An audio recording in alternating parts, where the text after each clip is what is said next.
রায় Martin প্রশ্ন ভিতরে 574 পেজে আমরা মডেল কোশ্চেন সেট 11 সলভ করছি। আজকের ক্লাসে আমরা 12 দাগ থেকে সলভ করতে শুরু করব। তো 22টা মডেল কোশ্চেন সেট আছে রায় মার্টিন প্রশ্ন ভিতরে। টোটাল সম্পূর্ণ সলিউশন তোমরা পেয়ে যাবে আমাদের চ্যানেল প্লেলিস্টে। আমাদের সলিউশন চলছে মডেল কোশ্চেন সেট 11, প্রত্যেকটার 4টে করে ক্লাস থাকছে, অর্থাৎ 22টার 88টা ক্লাস। এইটা হলে অর্ধেক হয়ে যাবে। 11 নম্বর মডেল কোশ্চেন সেট সম্পূর্ণ হলে বাকি অর্ধেকটা 11টা করে থাকছে, আমরা 11টা সলভ করবো খুব তাড়াতাড়ি। তো আমাদের ম্যাথামেটিক্স অনলাইন কোচিং দেওয়ার ব্যবস্থা আছে। যে সমস্ত ছাত্রছাত্রীরা ম্যাথামেটিক্স অনলাইন কোচিং নিতে চাও, আমাদের ডেসক্রিপশন বক্সে ফোন নাম্বার দেওয়া আছে, সেই ফোন নাম্বারে যোগাযোগ করবে। শুরু করছি আজকের ক্লাস 12 দাগের 1 থেকে। 12 দাগের 1 কি বলেছে এখানে বলে দেওয়া আছে, 12 দাগের 1 অঙ্ক ত্রিকোণমিতির অঙ্ক, তাই তো? আচ্ছা, বলা আছে tan theta plus sine theta m এবং tan theta minus sine theta n। tan theta plus sine theta, tan theta plus sine theta সমান m, আর tan theta minus sine theta সমান n। এইটা হলে প্রমাণ করো যে m square minus n square equal to 4 root over of mn। তার আমরা বাম পক্ষ দিয়ে শুরু করছি। বাম পক্ষ সমান m square minus n square. m এর ভ্যালু কত পুট করে দিচ্ছি, tan theta plus sine theta তার square minus tan theta minus sine theta তার স্কোয়ার। দেখো tan থিটাটাকে এ ভাবো, সাইন থিটাটাকে বি ভাবো, তাহলে এটা হচ্ছে a প্লাস বি তার whole square minus a minus b তার হোল স্কোয়ারের ফর্মুলা কি 4ab। তাহলে 4ab এর ফর্মুলা অ্যাপ্লাই করে দিচ্ছি, 4 into tan theta into sine theta. ঠিক আছে, 4 tan থিটা সাইন থিটা।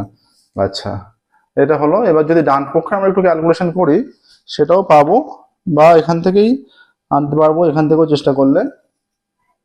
ট্যানটাকে যদি আমরা সাইন বাই কস করে দিই তাহলে সাইন স্কোয়ার। আচ্ছা, ডান পক্ষটার ক্যালকুলেশন আমরা এখানে রাখছি, উভয় দিকেই ক্যালকুলেশন করছি কিছুটা। ডান পক্ষ দিয়ে আছে 4 রুট ওভার অফ mn, মানে 4 রুটের মধ্যে tan theta plus sine theta into tan theta minus sine theta. কি হয়ে যাচ্ছে এটা? এটা হয়ে যাচ্ছে a plus B into a minus B formula, তাহলে a square minus B square. তাহলে 4 root over of tan square theta minus sine square theta. ঠিক আছে, আচ্ছা, এটার কি হয়ে যাচ্ছে দেখো, এটা হয়ে যাচ্ছে যে sine square by cos square হয়ে যাচ্ছে। তাহলে এখান থেকে আমরা এটাকে 4 এইটাকে রুটের মধ্যে নিয়ে নিচ্ছি, এটা হয়ে যাচ্ছে tan square theta into sign square theta হয়ে যাবে।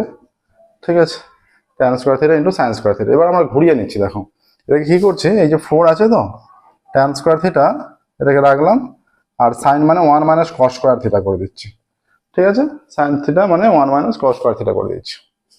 আচ্ছা, এবার কি হয়ে যাচ্ছে দেখো, is equal to 4 root over, এবার এইটা গুণ করলে এইটার সঙ্গে এটা গুণ করলে tan স্কোয়ার ইন্টু tan স্কোয়ারই থেকে যাচ্ছে, tan square into 1 tan square থেকে যাচ্ছে, মাইনাস এটা হয়ে যাচ্ছে tan square theta into cos square theta. তাহলে tan square into cos square কত হয়? tan স্কোয়ার মানে sine square by cos square, তাই তো? tan মানে sine square by cos square, এখানে কস স্কোয়ার আছে, তাহলে কস স্কোয়ার উপর কেটে যাবে, ইজ ইকুয়াল টু এখানে 4 রাখলে root over of tan square theta minus এই যে সাইন, tan মানে sine square theta by cos square theta into এই যে কস স্কোয়ার থিটা পড়ে আছে, কস স্কোয়ার কেটে গেল, ইজ ইকুয়াল টু হয়ে যাচ্ছে 4 রুটের মধ্যে tan square theta minus sine square theta. ডান পক্ষে এইটা আছে, এইটা বাম পক্ষ থেকে এইটা প্রুভ করলাম, তাহলে দুটোরই একটু একটু বাম পক্ষটা বেশি ক্যালকুলেশন করেছি, ডান পক্ষটা একটুখানি, তাহলে অতএব বাম পক্ষ সমান ডান পক্ষ প্রমাণিত হয়ে গেল। বাম পক্ষ সমান ডান পক্ষ, ঠিক আছে, প্রমাণিত হলো। নেক্সট দেখো পরেরটা, তাহলে 12 দাগের 1 হয়ে গেল। 12 দাগের 2 অঙ্ক দেখো, বোঝা যাচ্ছে কি? 12 দাগের 2 দিয়েছে সাইন 23 সমান পি। সলভ করবো তাড়াতাড়ি। আচ্ছা, দেওয়া আছে সাইন 23 ডিগ্রি সমান পি আর সাইন 67 মান পির আকারে প্রকাশ করো। আচ্ছা, sine 23 degree is equal to P, তাহলে সাইন 67 মানটা পির আকারে লিখতে হবে, সহজ অঙ্ক। তাহলে সাইন 67 সমান সাইন 67 সমান সাইন 90 মাইনাস 23 করে দাও, 90 থেকে 23 বিয়োগ করলে 67 হয়ে যায়। ঠিক আছে, এবার দেখো সাইন 90 মাইনাস থেকে কস থিটা, তাহলে কস 23 হয়ে যাচ্ছে। ঠিক আছে, কস 23 মানে root over of cos square করে নাও। ঠিক আছে, এবার কস স্কোয়ার মানে 1 মাইনাস সাইন স্কোয়ার করে নাও, সাইন স্কোয়ার 23। ঠিক আছে, তার মানে root over of 1 minus P square হয়ে যাচ্ছে। ঠিক আছে, এইটা আসছে দেখো কি বলেছে, বলে দিয়েছে যে সাইন 67 পি এর আকারে মান নির্ণয় করা, অর্থাৎ সাইন 67 পি এর আকারে মান, সাইন 67 ডিগ্রি এর পি এর আকারে মান root over of 1 minus P square. দেখো এইটা, ঠিক আছে, সাইন 67 পি এর আকারে মান root over of 1 minus P square. Next দেখো 3-এরটা,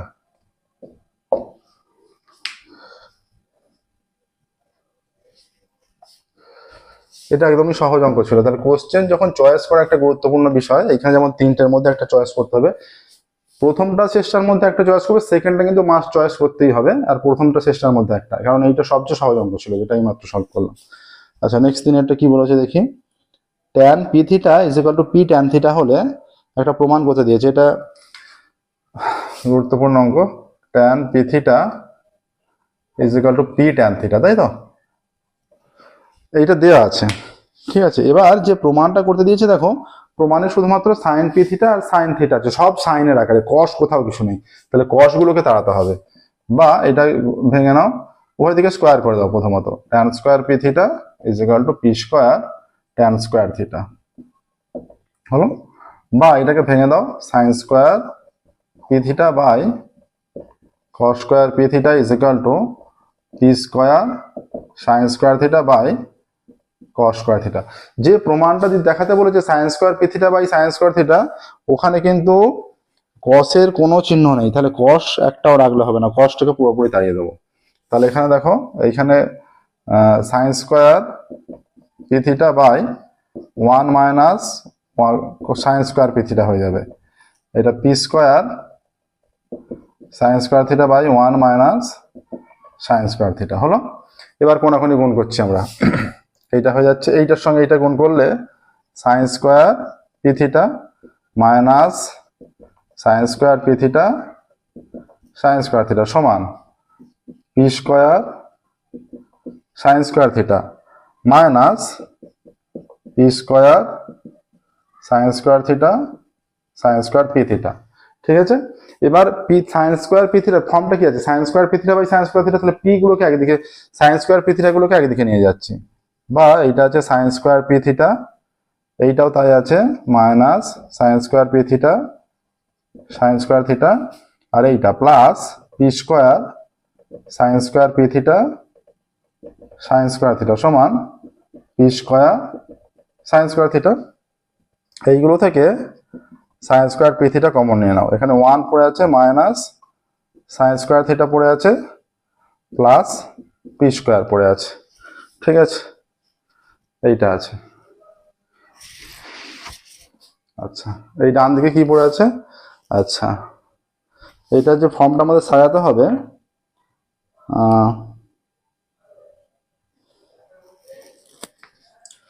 is equal to p square sine square theta is equal to p square sine square theta, তাহলে ফর্মটা কি হবে, বা তাহলে sine square P theta by sine square theta. এই যে P থিটার সঙ্গে কি আছে, এইটা পুরোটা আছে, তাহলে এইটা গুণ আকারে আছে, এইটাকে আমরা নিচে নিয়ে নিচ্ছি। আচ্ছা, পি গুলো নেওয়া হয়েছে কি দেখো, এখানে একটা পি বাদ পড়ে গেছে, পি স্কোয়ার, এইটা গুণটা করেছি, এইটা এটা P square sine square theta, p square sine square theta, ঠিক আছে, পি স্কোয়ার আছে, ঠিক আছে, ঠিক আছে। আচ্ছা, কোথাও সাইন স্কোয়ার থিটা বাদ পড়ছে কি দেখো, কারণ এখানে দুটো সাইন স্কোয়ার থিটা থাকার কথা, এই একটা সাইন স্কোয়ার, এই একটা সাইন স্কোয়ার, তাহলে এখানটা একটা সাইন স্কোয়ার মিসিং গেছে, এইখানটা, এইটা p square sine square theta থাকবে is equal to P square sine square theta, p square sine square theta দুটোর সঙ্গেই গুণ হবে। তাহলে এইটা যখন এখানে আছে, এই পদটা এদিকে নিচে হবে কোনাকুনি গুণ, তাহলে 1 minus sine square theta plus p square sine square theta, 1 minus sine square theta plus p square sine square theta. আর এখানে যদি সাইন স্কোয়ার নেই, ওপরে শুধুমাত্র পি স্কোয়ার হবে, তাই তো। তবে দেখো কোনাকুনি গুণ করলে আগের লাইনটা চলে আসছে, কোনাকুনি গুণ করলেই আগের লাইনটা চলে আসছে এখান থেকে। ঠিক আছে, এবার দেখো বাঁদিকটা সেম আছে, যেটা দেখাতে বলেছে বাঁদিকটা একই রকম আছে। তাহলে sine square P theta by sine square theta সমান পি স্কোয়ার বাই হরে আছে ওয়ানটাকে আমরা আলাদা রাখছি, ওয়ানটাকে আলাদা রাখছি। এবার সাইন স্কোয়ার থিটা কমন নিচ্ছি, প্লাস এই যে p square minus one sine square থিটাতে গুণ করলে p square sine square theta minus sine square theta. দেখো এটাই দেখাতে বলেছে, প্রমাণিত হয়ে গেল। ঠিক আছে, দেখো 12 দাগে 3টে প্রবলেম ছিল। তাহলে আমি বললাম যখন বলছি কোশ্চেন চুজ করা একটা গুরুত্বপূর্ণ বিষয়, সেকেন্ড কোশ্চেনটা একটুখানি প্রবলেম ছিল, ছোট প্রবলেম। সেকেন্ডটা চুজ করতে হতো, প্রথম আর শেষটার মধ্যে একটা চুজ করতে হতো। এইভাবে সে কোশ্চেনগুলো কিন্তু ঠিকঠাকভাবে চয়েস করতে হবে। নেক্সট দেখো, এবার চলে যাব 13 দাগে, হাইট অ্যান্ড ডিস্টেন্সের প্রবলেম।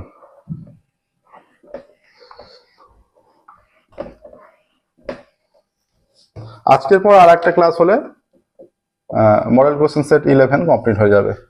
ঠিক আছে, আচ্ছা বলছে জয়তী নদীর এক পাড়ে দাঁড়িয়ে নদীর অপর পাড়ে অবস্থিত দুটি তাল গাছের পাদদেশের একদিকে 60 ডিগ্রি কোণে, অপর দিকে বাম দিকে 30 ডিগ্রি কোণে দেখতে পেল নদীর পাড়ে দাঁড়িয়ে। আচ্ছা যদি দুটি তাল গাছের দূরত্ব 300 মিটার হয়, তবে নদীটি কত মিটার চওড়া নির্ণয় করো। ঠিক আছে, দেখো তাহলে চিত্রটা হয়ে যাবে এইরকম। আচ্ছা, মনে করা হচ্ছে যে এই বিন্দুতে দাঁড়িয়ে আছে, নদীটা এতটা চওড়া, এ বিন্দু বি বিন্দু। আচ্ছা, একদিকে দেখছে এই বিন্দুটাকে 30 ডিগ্রি কোণে, এইটা মনে করা হচ্ছে 60 ডিগ্রি কোণে। এইটা এইরকম হলে সি ডি, তাহলে এইটা যেটা 60 ডিগ্রি, আমরা একটু ডিস্টেন্সটা করছি, এইটা মনে করছি 60 ডিগ্রি কোণে, তাহলে এইটা এইভাবে নিয়ে নিচ্ছি। আচ্ছা, এইটা 30 হলে এইটা 30, এইটাকে 60 হিসেবে এটাও 60 নেওয়া হচ্ছে, কারণ 60 ডিগ্রিটা একটু কাছাকাছি হবে, একটু লম্ব টাইপের হয়ে যাবে 90 ডিগ্রির কাছে। তাহলে বলছে নদীর এক পাড়ে দাঁড়িয়ে অপর পাড়ে দুটি তাল গাছের একটিকে 60 ডিগ্রি কোণে এবং অপরটিকে 30 ডিগ্রি কোণে দেখছে। তাহলে ধরা যাক এইটা আমরা মনে করছি এইচ, টোটাল চওড়া যেটা। ঠিক আছে, ধরা যাক এ বিন্দুতে দাঁড়িয়ে ডি বিন্দুতে একটি তাল গাছকে 30 ডিগ্রি কোণে এবং এটা সি বিন্দুতে অন্য তাল গাছকে 60 ডিগ্রি কোণে দেখলো। নদীটি কতটা চওড়া, এখানে একক কি আছে, মিটার একক আছে। নদীটি এবি মিটার চওড়া, ধরছি এবি সমান এইচ মিটার। ঠিক আছে, আচ্ছা এখানে প্রদত্ত আছে কি, প্রদত্ত যদি দুটি তাল গাছের মধ্যে 100√3 মিটার দূরত্ব হয়, সিটি সমান 100√3 মিটার, এটা প্রদত্ত। ঠিক আছে, এবার আমরা এইচ এর সাহায্যে এই বিডি আর বিসি বের করবো, যোগফলটাকে 100√3 সঙ্গে সমান করে দেবো, এইচটা বেরিয়ে যাবে। আচ্ছা, ত্রিভুজ এবিডি থেকে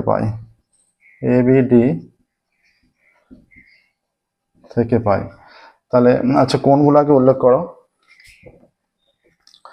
অতএব এটাকে আমরা এটাকে এফ দিলে কোণ এফ এ ডি, অতএব কোণ এফ এ ডি সমান কোণ এডিবি সমান 30 ডিগ্রি, আর একটা কোণ ই এ সি সমান এসিবি সমান 60 ডিগ্রি। ঠিক আছে, এবার ত্রিভুজ এবিডি থেকে পাই ত্রিভুজ এ বি ডি থেকে পাই ট্যান এই কোণটা এর সাপেক্ষে লম্ব এটা হবে আর ভূমি বিডি হবে, হ্যাঁ, পাই tan 30 is equal to A B by BD, বা ট্যান 30 মান 1/√3 is equal to A B মানে এইচ আর বিডি, বা BD is equal to h√3। ঠিক আছে, এইটা পাওয়া গেল। আবার ত্রিভুজ এ বি সি থেকে পাই, এবিসি থেকে কি পাচ্ছি, এবিসি থেকে পাই ট্যান 60 তে চলে যাচ্ছে, ট্যান 60 ইজ ইকুয়াল টু লম্ব বাই ভূমি, এর সাপেক্ষে এটা লম্ব, এই কোণের সাপেক্ষে এটা বিসি ভূমি, এবি বাই বিসি, বা ট্যান 60 হয়ে যাচ্ছে √3 ইজ ইকুয়াল টু এবি হয়ে যাচ্ছে এইচ আর বিসি, বা √3 into BC is equal to H, বা BC is equal to H by √3। ঠিক আছে, তাহলে শর্ত অনুসারে কি হয়ে যাচ্ছে দেখো, এখানটা মুছে দিলাম।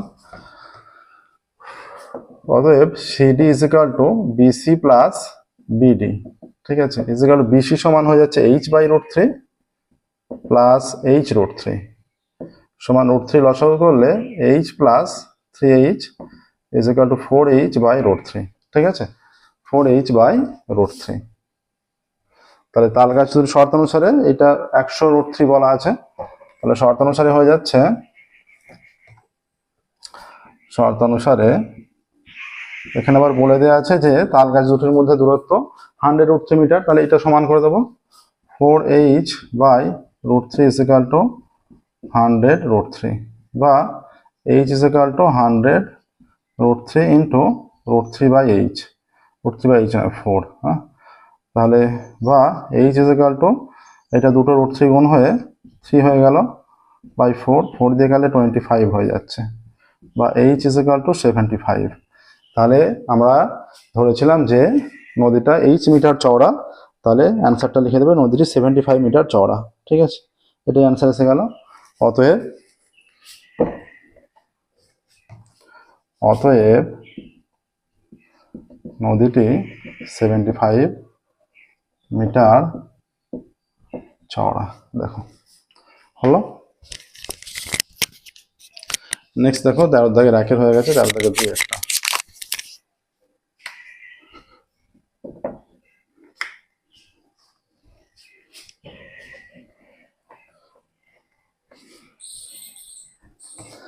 আচ্ছা, এটা নির্দিষ্ট একটি গাড়ি নির্দিষ্ট বেগ নিয়ে একটি টাওয়ারের দিকে অগ্রসর হচ্ছে। টাওয়ারের চূড়া থেকে গাড়ির অবনতি কোণ 30 ডিগ্রি থেকে বৃদ্ধি পেয়ে একই দিকে 60 ডিগ্রি হতে 15 মিনিট সময় লাগে। আরও কত সময় পর টাওয়ারের পাদদেশে পৌঁছাবে? দেখো এইরকম, এইটা মনে করছি টাওয়ার, এখান থেকে পাদদেশে একটা গাড়ি 30 ডিগ্রি কোণে আছে, সেখান থেকে 60 ডিগ্রি হলো, 60 ডিগ্রি হতে সময় লাগলো অবনতি কোণে, তাই তো নাকি অবনতি কোণ উল্লেখ করেছে? হ্যাঁ, 30 ডিগ্রি অবনতি কোণে, তারপর বৃদ্ধি পেয়ে 60 ডিগ্রি অবনতি কোণে। তাহলে এটা 30 ডিগ্রি, এইটা 30, আর এইটা পুরোটা এখানটা 60, তাহলে এইটা 60। এটা মনে করো এবি টাওয়ারের উচ্চতা, এটা সি ডি, এটা মনে করো এইটা মনে করো এইচ। ঠিক আছে, ধরা যাক এবি টাওয়ার, হ্যাঁ, আচ্ছা, এ বিন্দু থেকে ডি বিন্দুর অবনতি কোণ, এ বিন্দু থেকে ডি ও সি বিন্দুর অবনতি কোণ একবারে করে নিচ্ছি। ডি ও সি বিন্দুর অবনতি কোণ যথাক্রমে 30 ডিগ্রি ও 60 ডিগ্রি। ঠিক আছে, তাহলে এবার হয়ে যাচ্ছে, আমরা ধরি A B is equal to H metre ধরে নিচ্ছি। ঠিক আছে, এখানে এককটা কি দিয়েছে? কিছু একক দেওয়া নেই, আমরা মিটার ধরে নিচ্ছি। আরো হচ্ছে বিডি সমান এবং বিডি সমান এক্স মিটার। ঠিক আছে, এই দূরত্বটা আসতে 15 মিনিট লাগে বলছে, 15 মিনিট। এবার দেখো, অতএব কোণ ই এ ডি সমান এডিবি সমান 30 ডিগ্রি আর কোণ ইএসি সমান এসিবি সমান 60 ডিগ্রি। ঠিক আছে, এবার প্রথমে ছোট ত্রিভুজটা থেকে নিচ্ছি। ত্রিভুজ এবিসি থেকে পাই, এবিসি থেকে পাচ্ছি tan 30, tan 60 is equal to AB by BC, tan 60 এর মান √3 is equal to ABH, আর বিসিটাকে বিসি রাখছি। ঠিক আছে, বা BC is equal to তাহলে H by √3 হয়ে যাবে। ঠিক আছে, আবার একই